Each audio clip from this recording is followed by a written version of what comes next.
اللہ الرحمن الرحیم اللہم صل علی محمد النبی الامی وعلی آلہ وسلم تسلیما۔ معجزات نبوی صلی اللہ علیہ وسلم کا انسائکلوپیڈیا۔ حضرت سلیمان علیہ السلام کے معجزات کا ذکر اور نبی پاک صلی اللہ علیہ وسلم کے معجزات سے موازنے کا سلسلہ چل رہا ہے۔ کل آدھا مضمون پڑھا گیا تھا، آج بقیہ مضمون پڑھا جا رہا ہے۔ امام بخاری ابو ہریرہ رضی اللہ عنہ سے روایت کرتے ہیں کہ رسول اللہ صلی اللہ علیہ وسلم نے رمضان میں زکوٰۃ کی حفاظت کی ذمہ داری مجھے سونپی۔ میرے پاس ایک آنے والے جن چور آیا، چور جن، اور غلے میں سے لینے لگا۔ میں نے اسے پکڑ لیا اور کہا، تجھے میں ضرور رسول اللہ صلی اللہ علیہ وسلم کی خدمت میں بحیثیت مجرم پیش کروں گا۔ وہ کہنے لگا کہ میں بہت ہی محتاج ہوں، میرے پاس اہل و عیال ہیں اور مجھے اس غلے کی سخت حاجت ہے۔ ابو ہریرہ کہتے ہیں کہ میں نے اس کی راہ چھوڑ دی۔ صبح مجھ سے رسول اللہ صلی اللہ علیہ وسلم نے فرمایا، اے ابو ہریرہ، گزشتہ رات تیرے قیدی نے کیا گل کھلایا؟ میں نے عرض کیا، اس نے سخت ضرورت اور بچوں کے فاقے کی شکایت کی تو میں نے اس پر رحم کھا کر اس کا راستہ چھوڑ دیا۔ آپ صلی اللہ علیہ وسلم نے فرمایا، اس نے تم سے جھوٹ بولا اور وہ پھر آئے گا۔ مجھے یقین ہو گیا کہ وہ دوبارہ ضرور آئے گا، کیونکہ میں نے اس کے آنے کی خبر رسول اللہ صلی اللہ علیہ وسلم سے سن لیا تھا۔ چنانچہ میں گھات میں لگ گیا۔ جن آیا اور غلے کو ہاتھ سے سمیٹنے لگا۔ میں نے اسے پکڑ لیا اور کہا، میں تجھے ضرور رسول اللہ صلی اللہ علیہ وسلم کے پاس حاضر کروں گا۔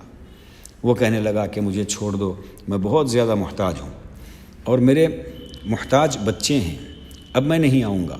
میں نے اس پر رحم کھاتے ہوئے اس کی راہ چھوڑ دی۔ صبح مجھ سے رسول اللہ صلی اللہ علیہ وسلم نے فرمایا، اے ابو ہریرہ، تیرے قیدی نے کیا گل کھلایا؟ میں نے عرض کیا، اے اللہ کے رسول، اس نے سخت حاجت اور عیال کی محتاجی یعنی گھر والوں کی محتاجی کی شکایت کی، اس لیے میں نے رحم کھا کر اسے چھوڑ دیا۔ آپ صلی اللہ علیہ وسلم نے فرمایا، اس نے تم سے جھوٹ بولا، وہ پھر آئے گا۔ چنانچہ میں تیسری مرتبہ گھات میں بیٹھا اور وہ جن آیا اور غلے کو سمیٹنے لگا۔ میں نے اس کو پکڑ لیا اور کہا، میں اس بار نہیں چھوڑوں گا، بلکہ ضرور تجھے رسول اللہ صلی اللہ علیہ وسلم کی خدمت میں بحیثیت مجرم حاضر کروں گا، کیونکہ یہ آخری اور تیسری مرتبہ ہے۔ تو بار بار واپس نہ آنے کا وعدہ کرتا ہے لیکن پھر بھی آ جاتا ہے۔ اس نے بہت منت سماجت کی اور کہا، مجھے چھوڑ دو اور اس کے بدلے میں تجھے ایسے کلمات سکھاتا ہوں جن کے ذریعے اللہ تعالیٰ تجھے نفع پہنچائے گا۔ میں نے کہا کہ وہ کلمات کیا ہیں؟ اس نے کہا کہ جب تم اپنے بستر پر جاؤ تو آیت الکرسی اللہ لا الہ الا هو الحی القیوم والی آیت کے آخر تک پڑھ لو، کیونکہ اللہ تعالیٰ کی طرف سے رات بھر برابر تمہارے پاس ایک محافظ رہے گا اور صبح تک کوئی شیطان تمہارے پاس نہیں آ سکے گا۔ میں نے اس کا راستہ چھوڑ دیا۔ صبح رسول اللہ صلی اللہ علیہ وسلم نے مجھ سے فرمایا، گزشتہ رات تیرے قیدی نے کیا گل کھلایا؟ میں نے عرض کیا، یا رسول اللہ صلی اللہ علیہ وسلم، اس نے ایسے کلمات سکھانے کا دعویٰ کیا ہے جن کے ذریعے اللہ تعالیٰ مجھے نفع پہنچائے گا، اس لیے میں نے اس کا راستہ چھوڑ دیا۔ آپ صلی اللہ علیہ وسلم نے فرمایا، وہ کلمات کیا ہیں؟ میں نے عرض کیا کہ اس نے مجھ سے کہا کہ جب تم اپنے بستر پر جاؤ تو آیت الکرسی کو شروع سے آخر تک پڑھ لو، اللہ لا الہ الا هو الحی القیوم۔ اور اس نے مجھ سے یہ بھی کہا کہ پھر برابر اللہ تعالیٰ کی طرف سے تیرے پاس ایک محافظ رہے گا اور صبح تک کوئی شیطان تیرے قریب نہیں آ سکے گا۔ صحابہ کرام رضوان اللہ علیہم اجمعین خیر و بھلائی کے حریص تھے۔ یہ سن کر نبی کریم صلی اللہ علیہ وسلم نے فرمایا کہ اس نے تم سے سچ کہا، حالانکہ وہ جھوٹا ہے۔ اے ابو ہریرہ، تجھے کچھ معلوم ہے کہ 3 راتوں سے تیرے پاس کون آ کر تجھ سے مخاطب ہوا؟ عرض کیا کہ نہیں۔ آپ صلی اللہ علیہ وسلم نے فرمایا، وہ شیطان ہیں۔ جہاں تک یہ بات ہے کہ اللہ تعالیٰ نے سلیمان علیہ السلام کے لیے نبوت اور بادشاہت دونوں جمع کر دیا، جیسا کہ ان سے پہلے ان کے باپ تھے، تو اس کے مقابلے میں کہا جائے گا کہ اللہ تعالیٰ نے اپنے بندے محمد صلی اللہ علیہ وسلم کو اختیار دیا کہ چاہیں تو آپ بادشاہ اور نبی ہوں یا چاہیں تو بندہ اور رسول ہوں۔ آپ صلی اللہ علیہ وسلم نے اس سلسلے میں جبرائیل علیہ السلام سے مشورہ طلب کیا۔ انہوں نے مشورہ دیا کہ آپ تواضع اختیار کریں۔ چنانچہ آپ صلی اللہ علیہ وسلم نے بندہ اور رسول ہونے کو اختیار کیا، اور یہ واقعہ عائشہ رضی اللہ عنہا اور ابن عباس کی حدیث سے ثابت ہے، اور اس میں کوئی شک نہیں کہ رسالت کا منصب سب سے اعلیٰ ہے، اور ہمارے نبی صلی اللہ علیہ وسلم پر زمین کے تمام خزانے پیش کیے گئے، لیکن آپ صلی اللہ علیہ وسلم نے ان کو لینے سے انکار کر دیا اور فرمایا اگر میں چاہتا تو اللہ تعالیٰ میرے لیے زمین کے پہاڑوں کو سونا بنا کر چلا دیتا، لیکن میں ایک دن بھوکا اور ایک دن آسودہ رہنا پسند کرتا ہوں۔ ہم نے اس واقعے کو دلائل و اسانید کی یعنی سندوں کے ساتھ اپنی تفسیر اور سیرت کی کتاب میں بھی ذکر کیا ہے، اور حافظ ابو نعیم نے یہاں چند احادیث ذکر کی ہیں۔ ابو ہریرہ رضی اللہ عنہ بیان کرتے ہیں کہ رسول اللہ صلی اللہ علیہ وسلم نے فرمایا میں سو رہا تھا، میرے پاس زمین کے خزانوں کی کنجیاں لائی گئیں اور انہیں میرے ہاتھ میں رکھ دیا گیا، اور حضرت جابر سے مرفوعاً روایت ہے کہ مجھے دنیا کے خزانوں کی کنجیاں دی گئی جو ایک نر گھوڑے پر تھیں، جسے حضرت جبریل علیہ السلام لے کر میرے پاس آئے تھے، اور اس گھوڑے پر باریک ریشم کی ایک چادر تھی۔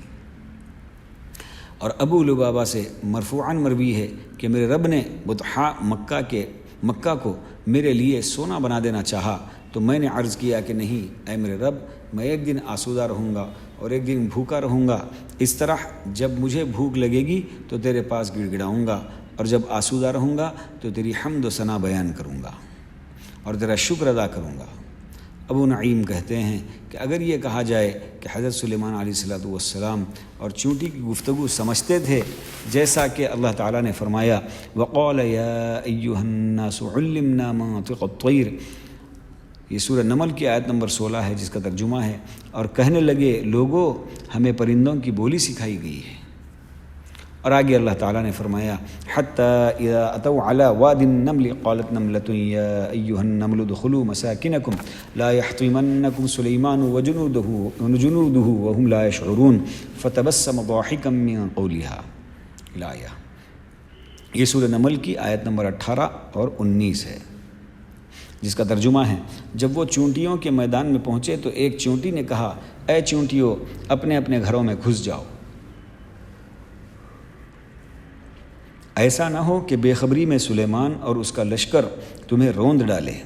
اس کی اس بات سے حضرت سلیمان علیہ السلام مسکرا کر ہنس دیے، تو اس کے مقابلے میں کہا جائے گا کہ محمد صلی اللہ علیہ وسلم بھی اس کے مثل دیے گئے، بلکہ اس سے زیادہ دیے گئے، جیسے چوپائیوں کی گفتگو، درخت کے تنے کا کراہنا، اونٹ کا بلبلانا، درخت کا کلام کرنا، کنکری اور پتھر کا تسبیح پڑھنا، اور آپ صلی اللہ علیہ وسلم کے بلاوے پر درخت کا فرم برداری کرتے ہوئے آ جانا، اور اس سے متعلق دیگر معجزات ہم پچھلی فصل میں ذکر کر چکے ہیں جن کے اعادے کی یہاں ضرورت نہیں۔